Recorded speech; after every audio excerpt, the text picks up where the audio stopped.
common room slide open. Inside were the majority of Harry's housemates who had only just arrived after the all-clear was given. Rodney Montague was the first to meet Snape and Harry at the door. Mr. Montague, Drawled Snape.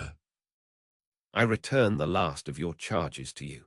His punishment for leaving the Great Hall after you had ordered it sealed has already been addressed. No further comment on that matter is necessary. Montague looked back and forth between Snape and Harry. Very good, sir. He finally said. And for what it's worth, Mr. Montague, Said Harry. I sincerely apologize if my rash actions caused you any distress. The boy looked up at the prefect with such a mixture of respect and perfect innocence that for a second Montague almost thought he was sincere.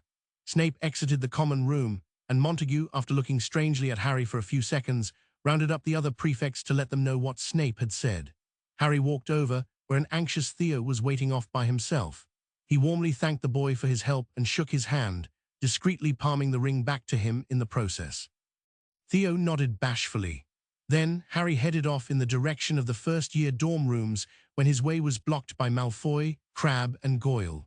The rest of the first years, and a dozen or so from the other years, were near enough to observe but were not actively interfering. Unbelievable, Exclaimed Malfoy. when my father hears that the heir of an ancient and noble house snuck away, in defiance of the prefect's orders, in pursuit of a blood traitor squib and a mudblood. Bingo! Shouted Harry loudly. All the Slytherins nearby were startled by his outburst. Sorry, that's a muggle thing. You finally managed to work mudblood, blood traitor, and my father into a single sentence. I thought if I pointed it out first I might win a prize. Somewhere in the background, he heard Theo snigger briefly before getting control of himself. You are such an embarrassment to this house, Potter. How many points did you lose us with that stunt? Well, actually, I gained 15. But then, Professor Snape took 5 from me not obeying the prefect's orders. But then, after I explained my reasoning for my actions, he gave me back 5 for demonstrating what he referred to as Slytherin wisdom. You're lying, snarled Malfoy. Ask him tomorrow. Replied Harry cheerfully.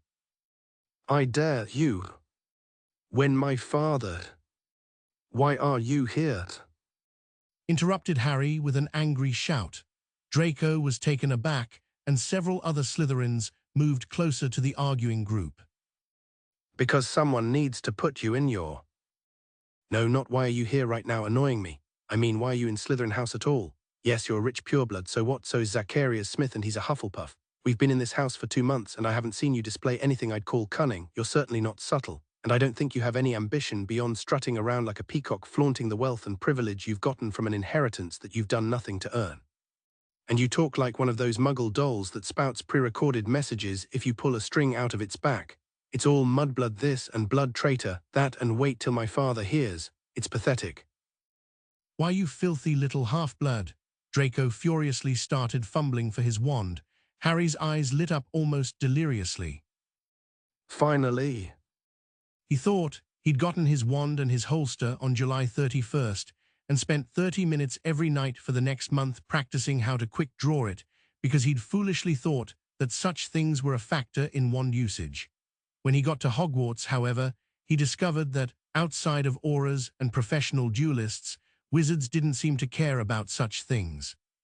In fact, he was the only first year who'd actually paid for one of Ollivander's overpriced wand holsters instead of just tucking his wand away in the pocket of his robes like everyone else. He still kept practicing with the holster for several minutes each day, though, for this exact moment. Harry flicked his wrist down, and his wand shot out of his holster with a soft snikt and landed in the palm of his hand. Instantly, he snapped it back up directly into Malfoy's face, nearly touching the tip of his nose. The entire maneuver had taken half a second, not even one of Harry's better times, but it was lightning fast compared to his opponent, who was still fumbling for his wand. Malfoy froze in surprise, while Crabbe and Goyle backed away nervously. There were gasps all around at Harry's effortless speed. Few of the young Slytherins watching had ever been exposed to real dueling, and from their limited experience, Harry's reflexes appeared superhumanly fast. You know, said Harry easily. my friend the Mudblood Granger taught me this neat fireworks spell. I bet at this range it would really hurt. At that, Rodney Montague finally stepped forward. Potter, that's enough. Stand down. It's okay, Mr. Montague, we're fine. We're all fine here, aren't we fine, Mr. Malfoy? Draco looked up from the tip of the wand to peer into Harry's eyes. And like James Potter before him, he suddenly realized that Harry's eyes were the exact same color as the killing curse. Yes, Montague. He said with a dry swallow, We're all fine here. Yes, perfectly fine. By the way, I mentioned that I won 15 house points but forgot to say what for. You see, the Mudblood Granger and the Blood Traitor Squib Longbottom and little old Blood Traitor Half-Blood me, well, we found that mountain troll that caused Professor Quirrell to faint like a little girl. And then, we beat it into a coma. There were even more gasps at that, and Zabini exclaimed, No way. in a surprisingly Muggle manner. Harry made a mental note to look into that. Yes way. He replied with a grin. I, with the help of 2 other first years that most of you look down on as dirt beneath your feet, took down a fully grown troll by ourselves. So, Mr. Malfoy, I invite you to consider whether or not I should be intimidated by your weak magic and your father's money and your 2 henchmen, because the correct answer is, I'm not. Then he took 2 steps back and raised his wand. With a subtle flick of his wrist, the wand snapped back into its holster with an audible Zipper. that made half the Slytherins in the room flinch. Now then, I'm tired, I've had a long day, and I think I have troll blood in my hair, so I'm going to take a hot shower and then go to bed. If you want to continue this discussion at some point in the future, Malfoy, I'd be happy to oblige. But before then, I think you should sit down with a piece of parchment, write down all your assets, and then write down what you think my assets are. And then double the points you put down in my column, because I promise you haven't seen half of what I can do. And then, Malfoy, if you still want to take me on, go for it. We'll see who rusts first. Finally, he broke eye contact with the visibly shaken Draco to look around the room. Some were intimidated, while others merely looked thoughtful. But everyone had been transfixed by Harry's performance. He smiled. Good night, Slytherins. Said mildly as he walked around Goyle towards the dorms. As he left, he was alternately whistling and humming a strange tune that the Slytherin students found at once both unnerving and unearthly. Had there been any Muggleborns in the house, they would have instantly recognized it as the theme from The Good, the Bad, and the Ugly. Over in the corner, out of everyone's view, Theo not watched as his first friend strolled away.